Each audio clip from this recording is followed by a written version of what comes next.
Suamedikasi boleh dimulai ketika gejala masih ringan dan tidak mempengaruhi aktivitas sehari-hari, misalnya flu ringan, sakit kepala, atau demam setelah kelelahan. Namun, suamedikasi tidak boleh dilakukan terlalu lama.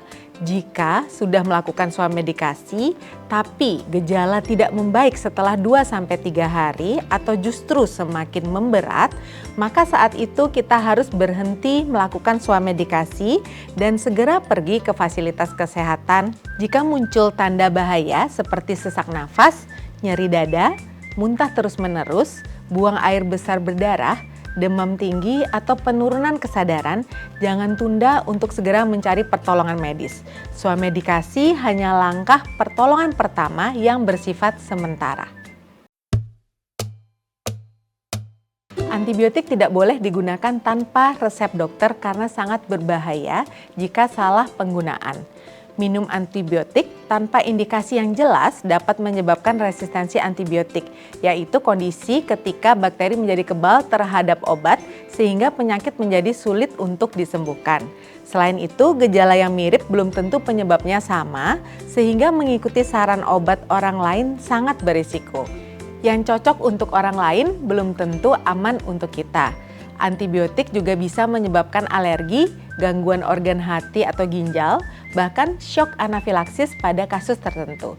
Jadi, antibiotik bukanlah obat suamedikasi dan harus diawasi penggunaannya oleh tenaga kesehatan.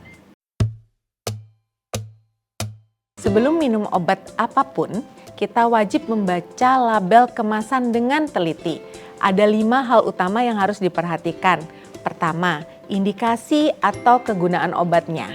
Kemudian yang kedua, bacalah dosis yang tepat sesuai usia atau berat badan. Yang ketiga, baca aturan pakai dan cara minumnya. Yang keempat, baca peringatan dan efek samping yang mungkin terjadi dari penggunaan obat tersebut. Yang kelima, baca juga tanggal kadaluarsanya. Selain itu, jangan lupa periksa kandungan zat aktif agar tidak mengkonsumsi 2 obat dengan bahan yang sama secara berlebihan. Misalnya, 2 obat yang sama-sama mengandung parasetamol.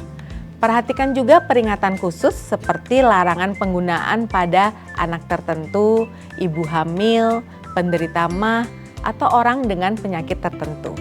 Membaca label obat dengan benar adalah langkah dasar suamedikasi yang aman. Jika setelah mengkonsumsi obat terjadi efek samping seperti pusing, mual, diare, atau ruam ringan, maka hentikan obat segera dan istirahat sejenak. Jika efek sampingnya ringan, segera konsultasikan ke apoteker atau tenaga kesehatan untuk mendapatkan saran obat alternatif yang lebih aman.